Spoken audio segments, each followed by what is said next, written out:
Tua palavra é lâmpada para os meus pés, Senhor.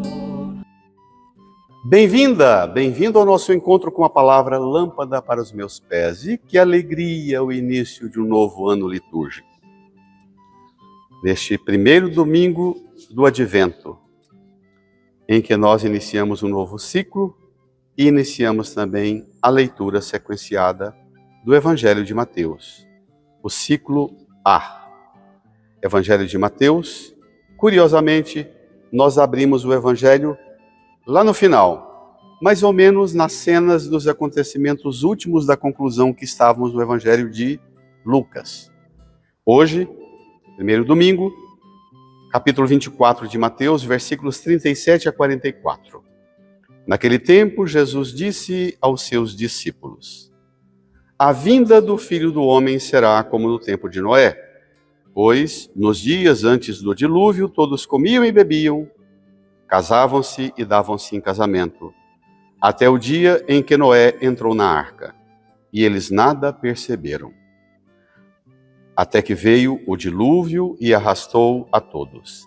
Assim acontecerá também na vinda do Filho do Homem. 2 homens estarão trabalhando no campo, um será levado e o outro será deixado. 2 mulheres estarão moendo no moinho, uma será levada e a outra será deixada. Portanto, ficai atentos, porque não sabeis em que dia virá o Senhor. Compreendei bem isso. Se o dono da casa soubesse a que horas viria o ladrão, certamente vigiaria e não deixaria que a sua casa fosse arrombada. Por isso também vós ficai preparados, porque na hora em que menos pensais, o Filho do Homem virá.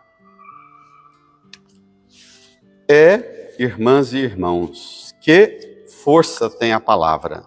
No tempo do Advento, nas 2 primeiras semanas, a gente fala da segunda vinda de Cristo.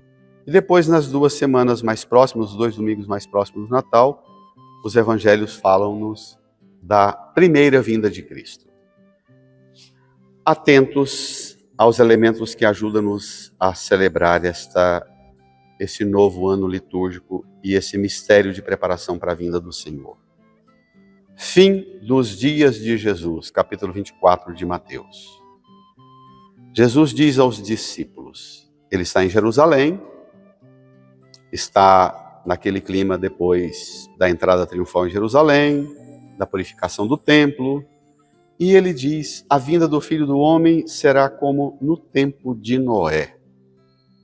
Pois nos dias antes do dilúvio, todos comiam e bebiam, casavam-se e davam-se em casamento, até o dia em que Noé entrou na arca. Eles nada perceberam, até que veio o dilúvio e arrastou a todos.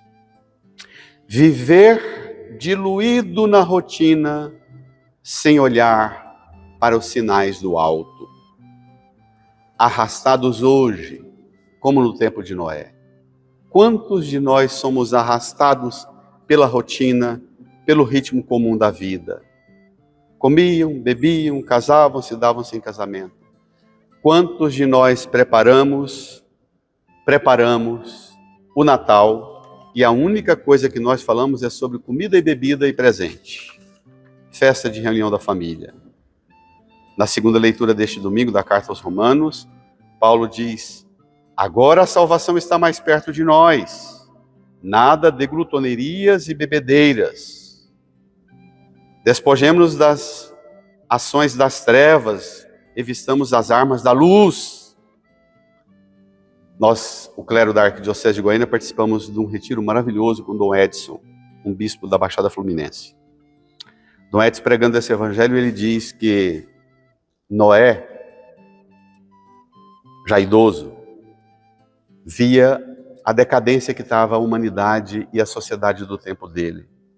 Via que aquilo não ia longe, que o céu não suportaria deixar aquele mar de pecado e de atrocidade acontecendo aqui. Noé não ficou esbravejando, não ficou xingando, não ficou diluindo-se no mal e afrontando o mal. Pegou a caixinha de ferramenta e todo dia de madrugada ia para a floresta catar madeiras e preparar a arca. E Noé, entre os escândalos das aberrações de uma sociedade em pecado, entre sua vida já cansada de um idoso e a esperança do futuro, Noé não teve muito tempo de preparar o povo. Ele construiu a arca, mas ele não teve tempo de preparar o povo para ter anseio de além-mar. Quando a arca fica pronta, a chuva vem, o dilúvio vem e entra apenas 8 e os animais, alguns não, né? Todos os animais. Entra animal, mas não entra gente. Entram todos os animais, mas não entram todas as pessoas. Porque os animais que estavam ligados à natureza, de novo o tema da criação. Os animais estavam mais atentos aos sinais do céu do que a própria humanidade atolada no pecado. Bem isso também hoje. Assim acontecerá também na vinda do Filho do Homem. 2 homens trabalhando no campo, um levado, outro deixado. 2 mulheres moendo no moinho, uma levada, outra deixada. O padre João Deiber, que foi nosso grande mestre de Bíblia, ele dizia que essa teologia de Mateus, um dos elementos para interpretar esse texto, é que Mateus não está desmerecendo aquela expectativa messiânica da vinda de Jesus da escatologia final.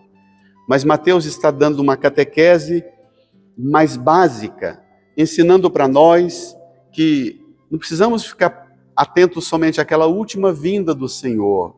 O Senhor sempre vem. Ele vem hoje, ele veio ontem, ele vem hoje, ele virá sempre.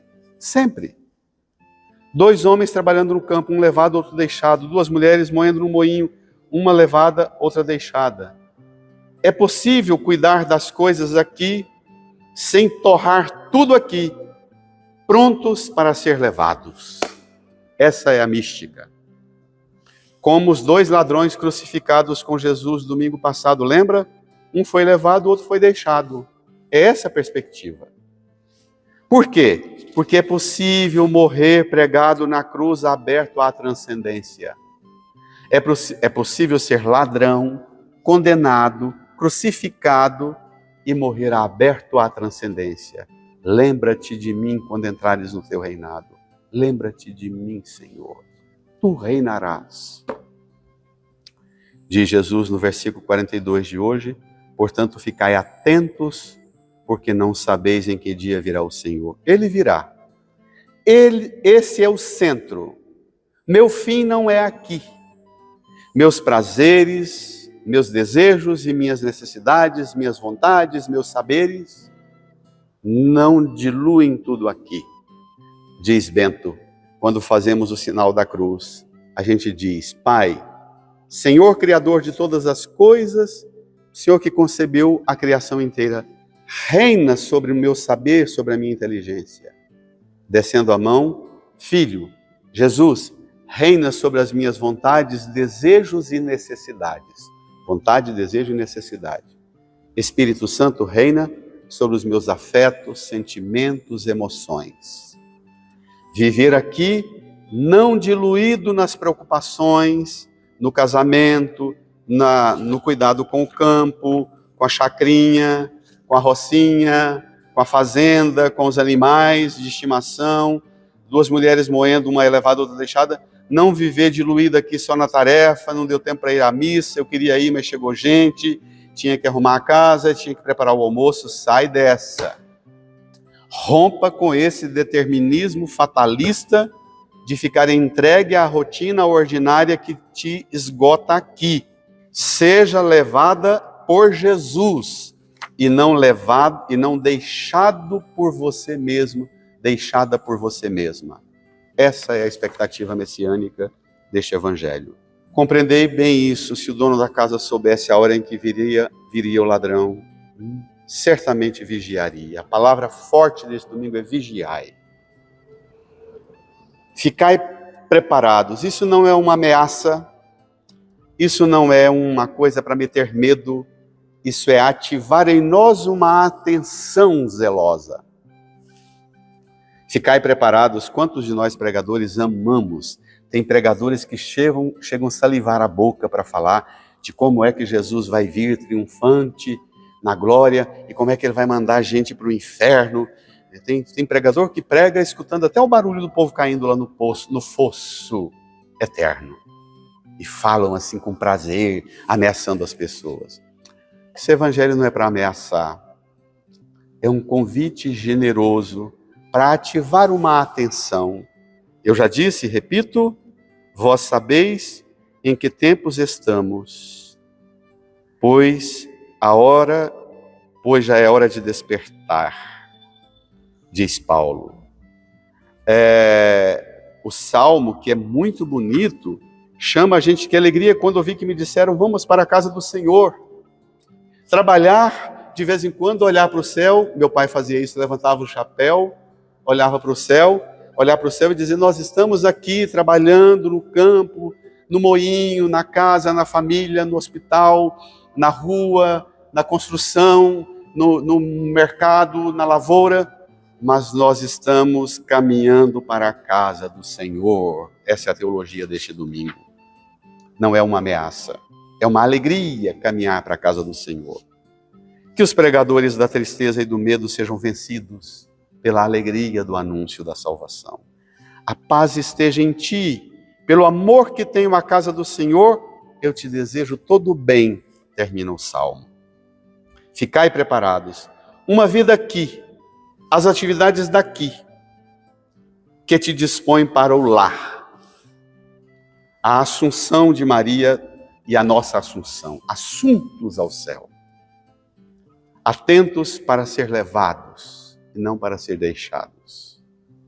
Que essa experiência mística traduza também na grande poesia da profecia de Isaías, da primeira leitura. Vamos subir ao monte do Senhor, à casa do Deus de Jacó, para que Ele nos mostre seus caminhos e nos ensine a cumprir seus preceitos. Portanto, Ele há de julgar as nações e arguir numerosos povos, que transformarão suas espadas em arados, suas lanças em foices. Espadas em arados e lanças em foices. Pegar as armas do comando do narcotráfico, da violência que tomou conta do Brasil, pegar essas armas e triturá-las todas e transformar em arados e em foices. E dar para a meninada e aprender a ser varão, plantando, cultivando a terra e colhendo os frutos do suor. Essa é a esperança messiânica. Acabar com o poder da violência, das milícias e da violência do Estado. Transformar espadas em arados, lanças em foices, é acabar com a potência e violência do Estado e acabar com a potência e violência dos crimes, das organizações criminosas, que é uma pena que já chamam de organizações criminosas, para virar ferramenta de trabalho. E olha, se nós transformarmos essas armas todas do Brasil, do crime e do Estado em ferramentas de trabalho, vai ter muita colheita. E a gente não vai só exportar para quem compra caro, não. A gente vai exportar para mandar também para os países que passam fome. Não só para fazer lucro com o que colhemos, mas para ajudar aqueles que ainda não têm arados, aqueles que não têm foices para lavar a terra ou não têm saúde para trabalhar.